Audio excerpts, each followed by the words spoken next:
Komisar, ke ndjek kuvendin e punimeve të shtunën, besoj që po, apo veç e ke Po, këshur si qa ndjek me kureshtje edhe pse kuvendi realisht në pjesën e dytë ka qenë mbyllur, pjesa parë ka qenë pikërisht për këtë çështje do ashta me të pyet, fal, që po të ndërprej, po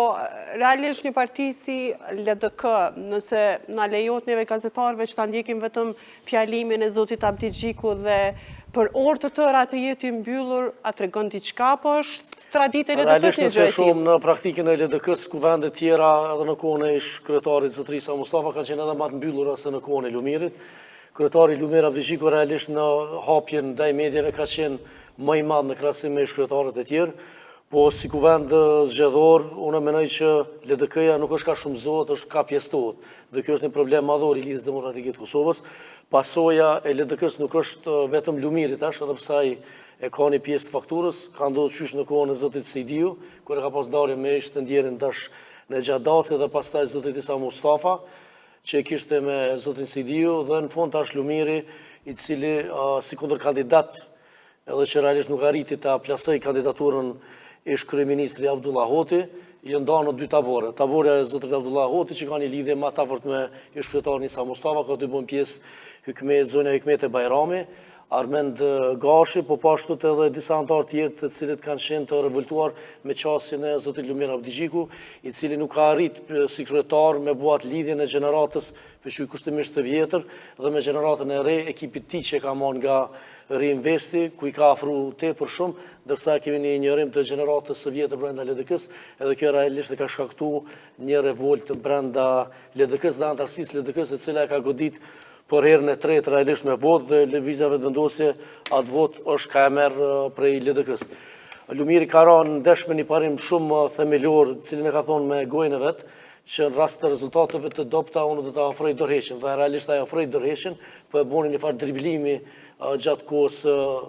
zgjedhjeve, bune edhe shpalljes të rezultateve, ku e kamufloj me një konfirmim se ai pranohet dorëheqja e tij ajo, ai është ditë a priori që ai do të mbjetoj si kryetar, qoftë me votim të hapur, qoftë me të mbyllur, ai ka marrë shumë një farë kamuflazh për opinion, për faktin se ka të instalum njerëz të vet, dhe ata njerëz disa prej tyre ka edhe të punësuar të angazhuar në komunën e Prishtinës, dhe normal është çështje e favoreve që ja kanë kthy zotit Lumir Abdi Gjiku mbrapa. Pra s'ka pas asnjë dilemë që ai do të rikonfirmohet si kryetari i LDK-s edhe për një vjet e gjys, ku pastaj mendoj me që dinamik të zgjedhjeve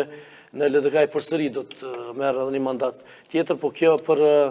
pjesën e LDK-s do të jetë problematike për faktin se ai duli edhe një deklaratë madhe, një dorëheqje gjatë 28 dhjetor me rastin e shpalljes së rezultateve, dhe ai nuk e njeh atë parimin që e njeh ish kryetari Isa Mustafa, që u tërheq dhe la një garë lirë për ekipin tjetër. Po ashtu edhe zotin Abdullah Hoti nuk e shoh si kandidaturë serioze, ose të paktën se kom pa, pas edhe ai është pjesëmarrës në rezultatet e dobta të LDK-s, pra nuk ka qenë një kandidaturë në kuptimin kredibile që mund me kthjell LDK-n. LDK-ja është me një situatë kogja fragile, ku e ka problem me gjetë një lider i cili ka me arrit atë fardamin e madh që është bën ndër vite edhe me kthy besimin te antarësia. Pra do të më punu shumë në atë drejtim. Unë sipas disa informatave që kam jo zyrtare,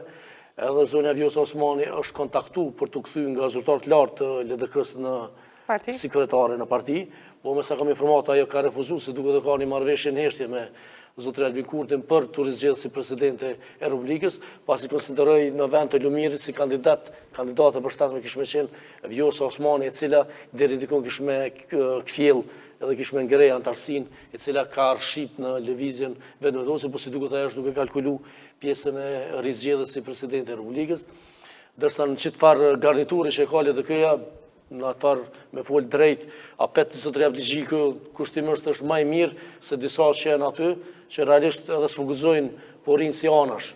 As fuguzojnë me dalë si kandidat, po mundohen me sulmu si anash, po nuk që po thotë kolegu nuk përjën të gatshëm me marë përgjithësi. Se zakonisht politika jonë u kthy krejt në rrjet social, që mund është me pa, është që kemi vrejt që deri në momentin që u rizgjat përsëri, në fakt vazhdoj përsëri mandatin si kryetari LDK zoti Abdi Gjiku, shumë akter të politikë, do më thonë të kësaj partie kanë qenë të heshtur dhe më pas mend se s'kan prit me postu fotografinë e Lumirit në përkraje si një farlloj nëse mund të thëmë servilizme. Ne kemë një natyrë rështo me njerë mas fitusit, mas Që fiton me ka njerë njërë gjatë gjithë i ditës, përkram. edhe si u konfirmu që Abdi Gjiku do të vazhdoj tjetë kryetar, unë i kumë po që krejtë Facebooku jonë u vërshu me fotografi të Abdi Gjikut nga të vjetrit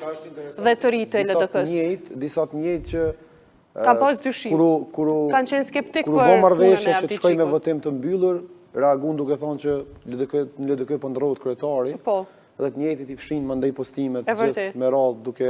u rështu më ndaj. Pra, apo kryot një farloj frike brenda partisë që mësë me guxu mu shprej lirë shumë ose me mendu lirë shumë? Po thashtë të thojë ma në reali nëse cilën parti ka frikë, se ku ndërvijesh liderit i cili po zgjedhët, të është i zgjedhur, të normal që kime